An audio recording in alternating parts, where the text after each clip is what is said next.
Cancers, it's Nick. I hope you guys are doing good. For all my Cancers, Sun, Moon, Rising, Venus, males and females, we are covering the second week of May. So this is from the 10th till the 16th. And we also have the new moon in Taurus this week, I think on Tuesday on the 11th. So it could be a little bit different days depending on where you're on the world.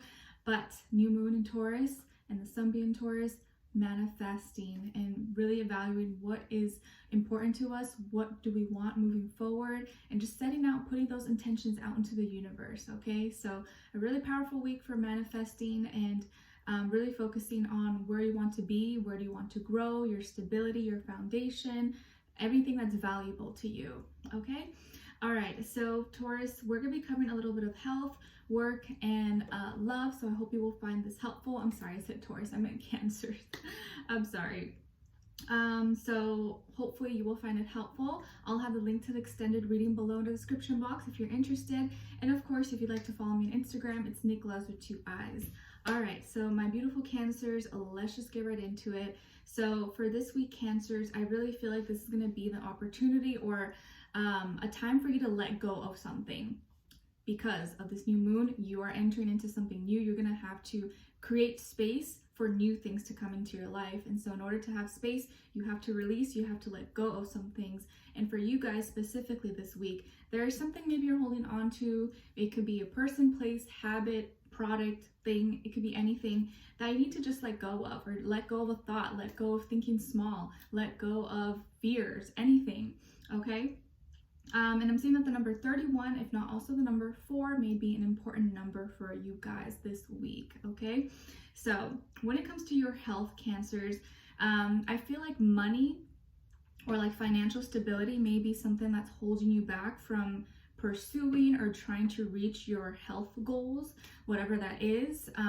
And of course, you know, we need money for certain things, but I feel like for a majority of you, there are certain things that you can do that don't really require money that can accomplish the same thing that you want, but maybe you just gotta be a little creative about it. You know, maybe instead of going to the gym, you can go work out at the park, go run by the lake, on the mountains, go hiking, go by the beach. There's so many other things that you can do that are free resources. But sometimes we think that we only have to go to the gym, or only have to eat this, I only have to use these supplements. No, you can get creative. There are other things that you can do that are more resourceful, are maybe more affordable for you, and it doesn't have to hold you back. And in the meantime, you can save up for that appointment, for that, you know, to see a specialist, to see a doctor, or whatever, you know, health thing that you're looking into, therapy, counseling, whatever. Don't let money hold you back. In the meantime, there's other resources, other things that you can do that are maybe natural or free in the meantime. But I feel like there is something in delay for you, but it's okay. It's just going to take a little bit of preparation, a little bit more organizing on your end, but you're going to get there. It's just taking a little bit longer, but it's okay. Don't feel bad about yourself, okay? So when it comes to your work, school, career, and finances, I feel like this is the area of your life you are really powerful, and you are really going to manifest, and you have the ability to manifest your dream life, your dream career, your dream home, your dream car. A lot of you are really powerful. You are the cardinal water sign. You guys are like the money makers, okay? You're opposite, Capricorn. You guys you have some of that energy from Capricorn. You this week can manifest a lot. You're powerful, you're creative, you're imaginative. You just got to believe in yourself, and you got to stand up for yourself and not compare yourself or let other people's opinions who don't matter, who don't know you, who are just trying to put you down so you can be on their level, not listen to them. I feel like this week you're being resourceful. You're coming up with new ideas, new ways to do things, to run your company, for your entrepreneurship, your other job, your side hustle, whatever it is that you're doing, school. I feel like a lot of you have the ability to multitask really well, or you know how to handle a lot of different situations. And for some of you, that is your power, that is your gift. And a lot of you have incredible gifts and talents that you have not activated yet, or you don't realize is a gift, is something that's amazing. You're just like, there's nothing, it's whatever, yeah. But it's something amazing that maybe most people or a lot of people struggle with, but it comes naturally to you. So you have to recognize those things this week. Really reflect, what am I naturally good at? What am I naturally just gifted at that I don't really have to think about that much, but I know if I practice a little bit more, if I focused in on it, I would be amazing. A lot of you have gifts, you have things you're just naturally really good at. You just got to fine tweak them and work and focus on those things. Okay, so once you kind of find that niche, you find that thing that you're really good at, focus on it, improve on it, exercise on it, and practice it with other people, or practice it in your, whatever your field of work is. Okay, and you're going to see that as soon as you kind of activate that, boom, everything starts manifesting for you. Okay, all right, I want to see you guys win. I want to see you succeed. All right, so when it comes to your love relationships and dating, some of you could have Virgo or Taurus somewhere in your chart. And as far as a person you could be dealing with, I feel like it could be an Aries, maybe another fire sign, Leo, Sagittarius, or also possibly a air sign, Aquarius, Libra, Gemini. But, it doesn't have to be. It could just be the energies. So just keep that in mind. But I feel here like someone who wants love, but then kind of resists, kind of like pushes it away because they're afraid. They don't really want to put themselves out there. They don't want to seem vulnerable. They don't want to seem weak or, easily attached. And because maybe you've been hurt or, backstabbed or betrayed in the past, it kind of makes you a little more hesitant to kind of go all the way in or let people into your life. And, it's natural, it makes sense. The moment we get hurt, the first thing we do, our first reaction is to kind of close ourselves off. But sometimes we do more harm than good to ourselves by pushing away opportunities, pushing away potential people that maybe don't want to harm us. Maybe they just want to love us. Maybe they just want to get to know us. But because we've been hurt, we're like, no. We just like shut ourselves down. We shut ourselves up. We lock our doors. We don't let anything in. And I think for some of you, you've been a lone wolf. You've been alone for some time, or you haven't let people into your life that maybe want to get to know you. And you've just been kind of in your own little world, in your own little cave, trying to, figure things out on your own, saying, when it's time, it's time.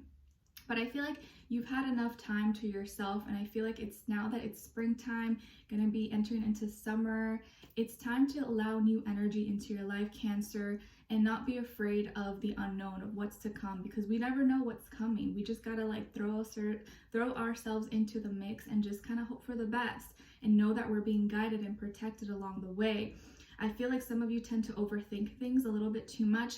You've maybe been like focusing too much on your work, your school, career, your finances, which is great. I'm not saying don't work on those things, but I think some of you may have just been focusing too much on that, and you're not putting enough time or energy into your social life, into your family, into your dating life, your romance, and if you don't put energy into those areas, nothing's going to happen. And I feel like you've just been trying to protect yourself so much and shield yourself from the outside world by just digging your head into your work, your school, whatever it is that you're doing, and holding on to that because you feel, well, that's the only area of your life I can control. That's the only area of life that I can, kind of trust in. And because I know if I work at it, I'm going to get somewhere. But with love and dating, it's unpredictable. I don't know. I could love someone and then they could decide not to love me anymore. So you hold on to that because it's like your protection, the only thing you can control, right? But I feel here that someone here is trying to talk to you, or trying to reach you, or their energy is wanting to get to know you, wanting to knock on your door. But every time they're like, hey Cancer, you're like, hey, you just give them one word answers, or you're just like, I'm fine, I'm good, and you walk away. And they're like, or they want to talk to you, they want to get to know you, and you just don't give them the time of day. You're like, no, I'm good, yeah, no thanks, and you just walk away. When maybe if you got to know them, you'd see they're a cool person. They are nice, they are kind, they are generous, they're just wanting to get to know you, but you're just like, nope, you block them off. Someone here is like wanting to talk to you, wanting to get to know you, wanting to pick your brain, wanting to have conversations, not just trying to get in your pants, but wanting to get to know you. And I feel like this person's energy is very speedy, likes impatient, but just likes to talk, is very blunt, is very direct, to the point. Maybe the way they communicate, the way they talk kind of turns you off. You're like, oh my gosh, you're rude, like, gosh, can you give me my space? But that's just how they are. They're just direct, they're to the point. They're not just gonna be like, okay, like they go for it, they're not really afraid, but maybe their energy or the way they come at you is a little bit, you find, too aggressive. But I think that's just how they naturally are. And I feel like this person, maybe you think, oh, they have a big ego, they have a big head, they think they're all that just because they're cute or just because they're attractive. And so you immediately just kind of judge them off what you see or what you hear, instead of seeing, you know what, I can't judge a book by its cover. I gotta give people a chance. And I think if you actually got to know this person, you would see that they're really solid. They really have good intentions, and they have this like warrior-like spirit. They're like a warrior. They're fearless. They work hard on themselves. They work hard for themselves. This could be someone who is really into fitness, into exercise, is an athlete or used to be an athlete, into fighting, self-defense, you know, could be a police officer, a firefighter, someone who I think takes care of their body or takes care of themselves. And maybe, you know, on the outside you think, oh, this person just thinks they're all that, or they're so cocky and arrogant, but that's not really who they are. That's just the outside. Who they are on the inside doesn't always reflect how they look. And I think what's going to happen is that by the end of the week, or sometime this week, or sometime soon, this person is going to stand up for you, or is going to be there for you when others or someone else is not there for you. And you're going to be taken by surprise. You'll be like, oh, wow, like they didn't have to do that. And they just stood up for me. Like they protected me. Like what the heck? That's crazy. And I feel like that's their way. They end up proving themselves to you. And you end up feeling kind of bad for maybe like shunning them or not giving them a chance. And they're not doing this like for ego, you know, to get like become a hero or anything like that. They're doing this because this is just who they are. This is part of their character. They like to do right. They like to protect. They like to be there for people. So, you know, if someone, let's say you guys work in the same environment, or you're out somewhere, you know, someone is yelling at you or saying nasty things to you, or, you know, does something to you that's not right, this person's gonna be like, excuse me, sir, excuse me, ma'am, what did you say to her? Can you apologize? That's not the way. Like, they're gonna stand up for you in some way, shape, or form, or be there for you, give some kind of support, or protect you. Let's say you're walking somewhere and there's a car coming by and they grab you, you know, kind of like in the movies. I know that's just an example, but they're gonna protect you or stand up for you in some way. Okay, and it's gonna be in such a, maybe it doesn't have to be a big deal, but for you it's gonna be like, wow, like no one's ever just like stood up for me or done that for me in the way that this person did, and they don't even know me that well. They didn't have to do that. That's crazy. And people who I've known for years, who supposedly are my friends, supposedly are my family, would have probably never done that, would have just stayed silent, would never stand up for me. And this person who maybe is a stranger, someone you kind of know, but you haven't gotten to know really well because you haven't given them a chance, is like proving themselves time and time again by their action, not just their words, that they are there for you. They want to be there for you. They want to protect you. They care about you. They want to get to know you. And I feel like this person sees into your heart. They see into your soul, your spirit, and that's who they want to get to know. That's who they want to reach. Okay, and so you may feel a little bit guilty, like, okay, like I judged this person, I didn't give them a chance, I should have been a little softer, I should have been a little bit nicer. Okay, I guess I can go out with you, like, okay, I guess we can talk. And you're gonna find, I think, that you may really like this person, or the attraction may grow just from what they're doing and how they're proving themselves to you. Okay, so they're kind of different than you. They're a little more snappy, aggressive, fiery, you know, blunt, direct, maybe very active, energetic, but they're genuine. And in this day and age, it's hard to find genuine. It's hard to find real people, and this person is real. And I think as you get to know them, you're going to appreciate that. Okay, so we're going to dive in deeper in the extended to get more information, to see where their energy is at, what are they thinking, what are they feeling when it comes to you, what they don't want you to know that maybe you should know, and what their next action move will be towards you, and also your advice. All right, so hopefully I'll see you guys there. The link to the extended reading will be below. If not, I'll see you for our next reading next week. All right, take care, Cancers. I love you all so much, and we'll talk next time. Bye.